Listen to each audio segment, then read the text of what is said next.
Hello everyone, welcome to the Victory IAS. I am Yunish Ali. So आज हम लोग शुरू करने वाले हैं हमारे जो ट्रांसपोर्ट सेक्टर था उसके अब लॉजिस्टिक जो सेगमेंट है उसके जो हमारे लास्ट 2 ईयर्स के करंट अफेयर्स हैं। So let's start. तो सबसे पहले हम लोग डिस्कस करने वाले हैं नेशनल लॉजिस्टिक्स एक्सीलेंस अवार्ड्स के बारे में, तो जिसका फर्स्ट एडिशन अभी शुरू हुआ है। तो ये लॉन्च हुआ था जुलाई 19, 2021 में by commerce and industry ministry. Aim क्या है इसका? To recognise innovation, efficiency, diversity in logistic sector. ये जो फर्स्ट अवार्ड है इसको होस्ट किया गया था न्यू दिल्ली में by union minister Piyush Goyal and minister of state Som Prakash. अगर हम अवार्ड प्रोसेस की बात करें तो इसमें अराउंड 169 एंट्रीज थी 12 कैटेगरीज में। आपके जो फर्स्ट एडिशन अभी हुआ है इसका जो प्रोसेस था वो ईयर लॉन्ग प्रोसेस था, जिसमें इन्होंने क्या करा? आइडेंटिफिकेशन करा, कैटेगराइजेशन करा एंड सिलेक्शन करा। स्क्रीनिंग करी गई थी बाय 18 एक्सपर्ट्स और फाइनल ज्यूरी थी बाय 9 सीनियर डिग्नेटरीज। अगर हम की विनर्स की बात करें तो जो आपके 2022 में आपके की विनर्स कौन कौन थे, तो जो आपका बेस्ट कार्गो एयरलाइन और टर्मिनल का जो अवार्ड दिया गया है वो दिया गया है फेडेक्स एक्सप्रेस इंडिया को।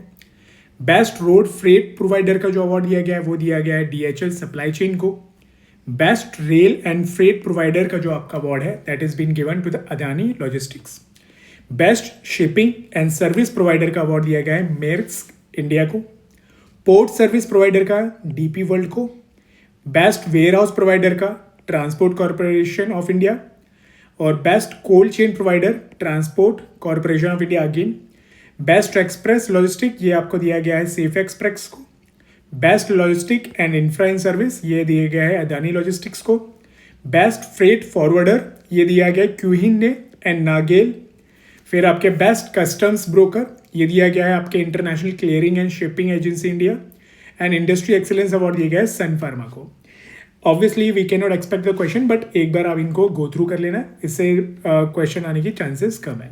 अगर हम इसके सिग्निफिकेंस और इम्पैक्ट की बात करें तो ये जो अवार्ड दिए गए वो क्यों दिए जा रहे हैं, तो इसमें सबसे पहला चीज़ है to increase the visibility and recognition to the logistic players. तो लॉजिस्टिक सेक्टर में जो लोग काम कर रहे हैं, जो प्लेयर्स हैं, उनको विजिबिलिटी मिले, उनको रिकॉग्निशन मिले, ताकि लोगों को पता हो कि भाई लॉजिस्टिक सेक्टर में कौन कौन सी कंपनीज हैं, कौन कौन से प्लेयर्स हैं।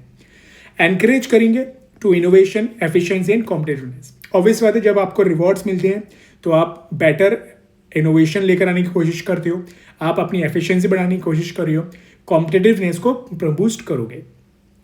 अल्टीमेटली इनडायरेक्टली ये क्या हेल्प करेगा? It helps it to supports India's target of reducing the logistic cost from 13 to 14% of GDP to the 8% जो कि हमारा है ग्लोबल बेंचमार्क। तो अभी प्रेजेंटली हमारा जो लॉजिस्टिक कॉस्ट है दैट इज अराउंड 13 to 14%, उसको हमें क्या करना है? 8% पे लेके जाना है। तो ये हमारा क्या इंडिया का टारगेट है।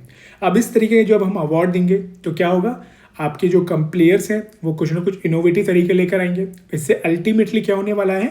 ये जो आपके लॉजिस्टिक कॉस्ट है ये रिड्यूस होंगे। फिर it will strengthen the India's vision of becoming the global logistic hub. तो हम लोग का जो विजन है कि हम ग्लोबल लॉजिस्टिक हब बने, तो इसको ये स्ट्रेंथन करेगा। अगर हम इश्यूज एंड चैलेंजेस की बात करें हमारे लॉजिस्टिकल सेक्टर में, एक्चुअली हमारे क्या क्या हम लोग चैलेंजेस देख रहे हैं, तो सबसे पहला हमारा जो चैलेंज है that is of high logistic cost compare to the global standard. तो जैसे हमने देखा अभी हमारा क्या ग्लोबल जो हमारा लॉजिस्टिकल कॉस्ट है दैट इज अराउंड 13 to 14%, और जबकि ग्लोबल स्टैंडर्ड क्या है, ग्लोबल बेंचमार्क क्या है, दैट इज अराउंड 8%।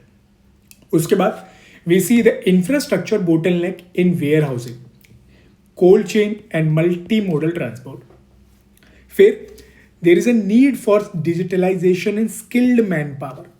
तो हमारे जो लॉजिस्टिकल सेक्टर है उसमें अभी स्किल्ड मैन पावर की कमी है और हमें डिजिटलाइजेशन को वहां पर प्रमोट करना है। वे फॉरवर्ड की अगर हम बात करें तो क्या वे फॉरवर्ड हो सकते हैं हमारे लॉजिस्टिकल सेक्टर में? तो सबसे पहले हमें इंप्लीमेंट करना है हमारी नेशनल लॉजिस्टिक पॉलिसी जो कि 2022 इफेक्टिवली। फिर हमें एक्सपेंड करना है गति शक्ति master plan for the integrated infrastructure. तो जैसे हमें पता है जो गति शक्ति मास्टर प्लान है, तो जो भी हमारे ट्रांसपोर्ट सेक्टर से जैसे रोड हो गया, रेलवे हो गया, एयरपोर्ट एयरवेज हो गया, इन सब का क्या कर रही है? एक इंटीग्रेटेड तरीके से इंफ्रास्ट्रक्चर डेवलपमेंट कर रही है। इंसेंटिवाइज हमें करना है to the private players and technology adaptation. तो जैसे हमने कहा था हमें जरूरत क्या है? डिजिटलाइजेशन की। तो वहाँ पर हमें जब तक हम टेक्नोलॉजी को अडॉप्ट नहीं करेंगे हम वो चीज़ अचीव नहीं कर पाएंगे। तो इस चीज़ को हमें प्रमोट करना है। फिर एनहेंस करना है हमें मल्टी मोडल ट्रांसपोर्ट कनेक्टिविटी को, क्योंकि आज जो नेक्स्ट हमारा जो जनरेशन है, जो अब हमारा जो मोड ऑफ ट्रांसपोर्ट होने वाला है, that will B multi modal. तो उनके बीच में हमें कनेक्टिविटी इंश्योर करनी है। इस टॉपिक को अगर हम यूपीएससी रिलेवेंस के पॉइंट ऑफ व्यू से देखें तो प्रीलिम्स पॉइंटर्स हमारे क्या क्या बनेंगे कि हमारा first national logistical excellence award कहाँ पर हुआ था, न्यू दिल्ली में लॉन्च हुआ है ये 2021 में by commerce and industry ministry. Number of categories कितनी रखी गई है फर्स्ट एडिशन में, दैट इज अराउंड 12।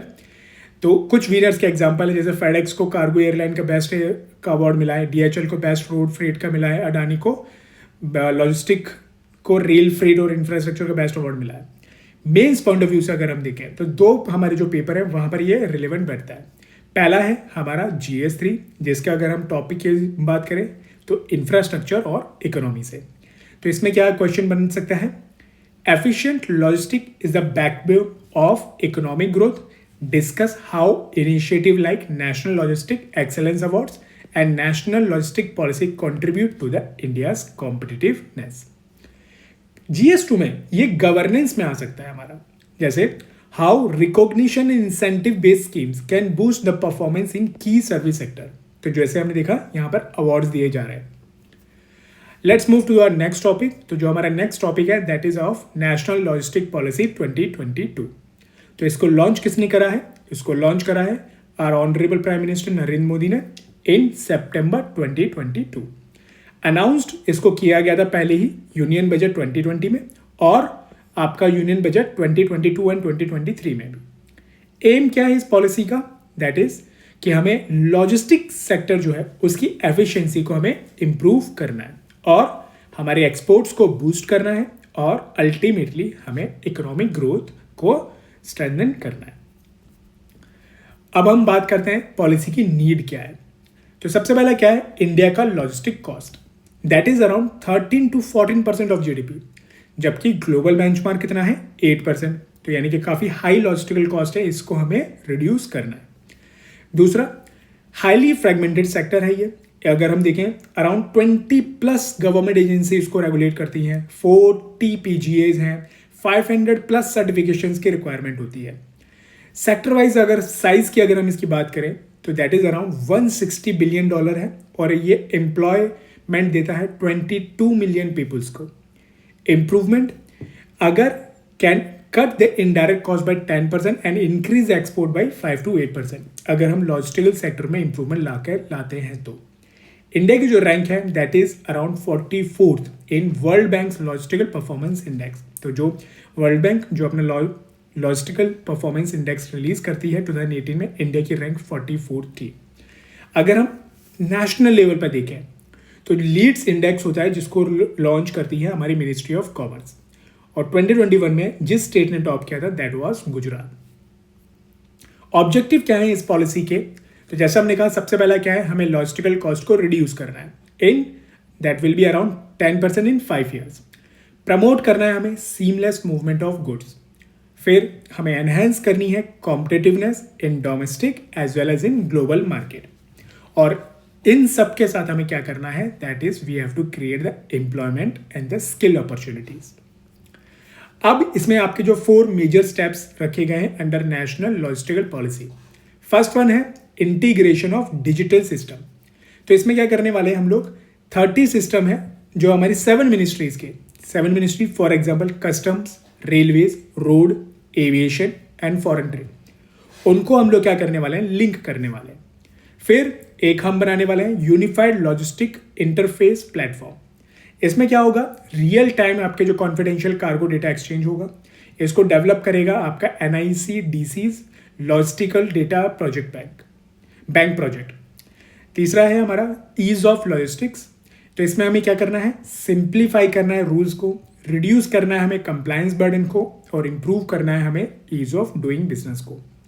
चौथा है हमारा सिस्टम्स इंप्रूवमेंट ग्रुप। तो हम एक ग्रुप बनाने वाले हैं जो कि रेगुलर मॉनिटर करेगा हमारे जितने भी लॉजिस्टिकल प्रोजेक्ट्स हैं और हमारे जो भी बोटलनेक्स हैं उसको रिजॉल्व करेगा।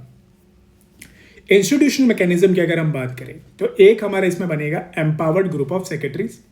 ये क्या होगी, अंडर पीएम गति शक्ति होगी, जो मॉनिटर करेगी नेशनल लॉजिस्टिकल पॉलिसीज के इम्प्लीमेंटेशन को।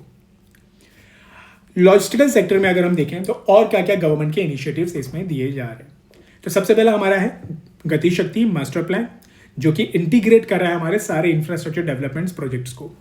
फिर हमारे एक भारतमाला प्रोजेक्ट है, जिसमें हम लोग क्या करने वाले हैं, 84,000 किलोमीटर्स के हम लोग हाईवेज बनाने वाले हैं।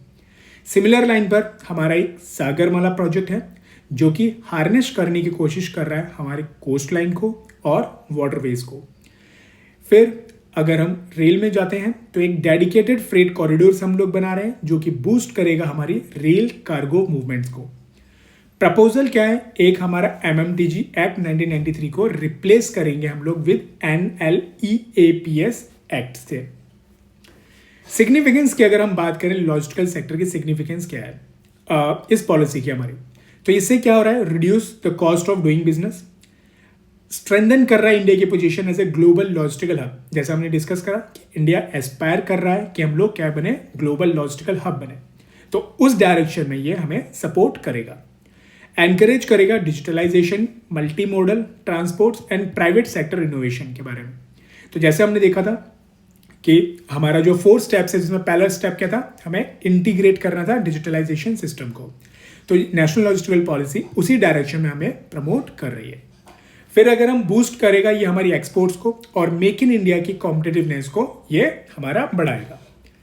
यूपीएससी रिलेवेंस की अगर हम बात करें तो प्रिलिम्स पॉइंटर्स आपके क्या बन सकते हैं कि नेशनल लॉजिस्टिकल पॉलिसी लॉन्च कब की गई थी, by 2022 by honourable prime minister Modi ji.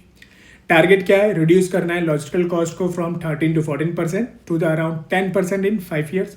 4 pillars क्या क्या हैं आपके, IDS, ULIP, ELOG and SIG। Nodal oversight के लिए एक हमने क्या करा है, एम्पावर्ड ग्रुप ऑफ सेक्रेटरीज बनाए हैं अंडर पीएम गति शक्ति। रिलेटेड इनिशिएटिव्स कौन कौन से हैं, PM Gati Shakti, Bharatmala, Sagarmala, freight corridors. Okay, mains की अगर हम बात करें तो मेंस एंगल क्या क्या है, तो हमारे 2 पेपर आएंगे, GS3 और GS2। GS3 में इकोनॉमी के इंफ्रास्ट्रक्चर में ये अगेन फिट बैठेगा, तो जिसमें रहेगा high logistical cost is a road block to the India's competitiveness, discuss how NLP यानी national logistical policy 2022 seeks to address this issue. GS2 में अगर हम बात करें तो गवर्नेंस में यह इस पे क्वेश्चन बनाया जा सकता है, that is also on the federalism. तो फॉर एग्जाम्पल कैसे क्वेश्चन फ्रेम किया जा सकता है, examine the role of digital integration in improving ease of doing business in logistical sector. So let's move to our next topic, that is of around draft coal logistical policy 2022। तो इसको release कराया गया है हमारे ministry of कोल के द्वारा। M क्या है, हमारे जो कोल इवैक्यूएशन है और ट्रांसपोर्टेशन है उसको हमें क्या करना है, स्ट्रेंथन करना है। ये पार्ट है हमारा नेशनल कोल लॉजिस्टिकल प्लान का। 68 first mile connectivity projects launch किए गए हैं इसके एफिशिएंसी को इंप्रूव करने के लिए।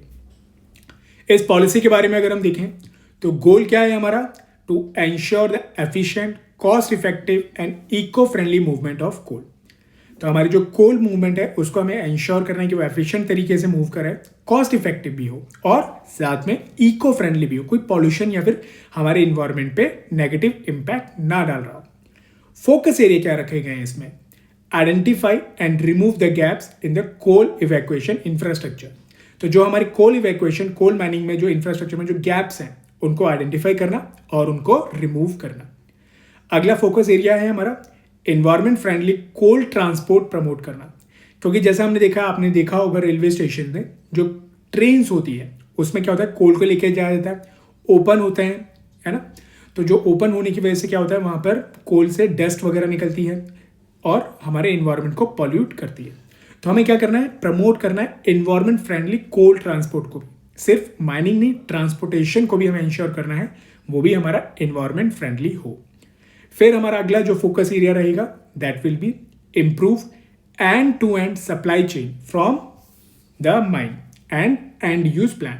तो यानी कि एक तरीके से जहां से माइनिंग हो रही है और जहां पर एंड यूज है हमारे प्लान का, उसको प्रॉपर तरीके से उस सप्लाई चेन को हमें क्या करना है, इंप्रूव करना है।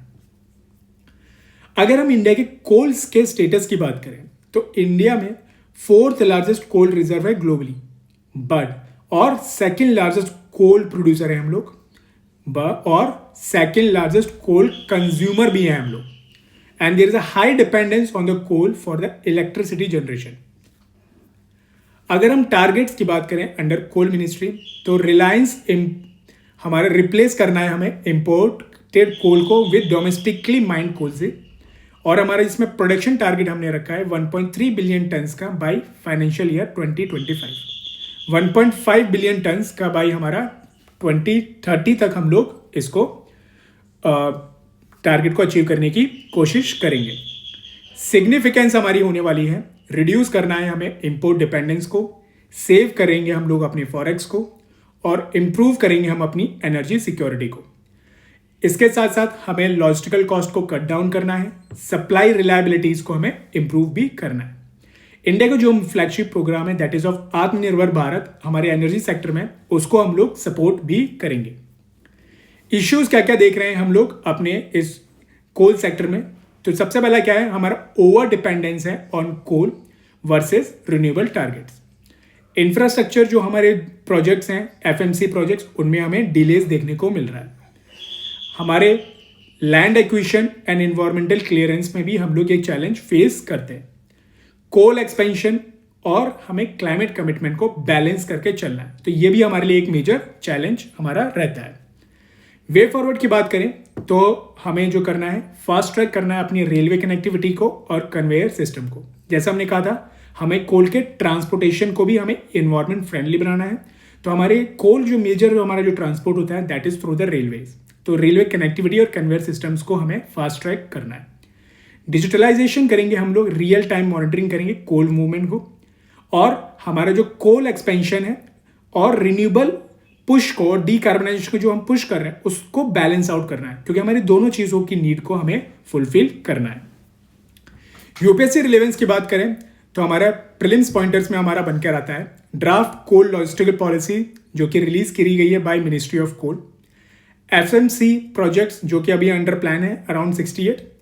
इंडिया की अगर हम स्टैट्स की बात करें तो इंडिया 4th लार्जेस्ट कोल रिजर्व है, 2nd largest producer and consumer है, और प्रोडक्शन टारगेट हमारा है 1.3 billion ton 2025 and 1.5 billion ton 2030.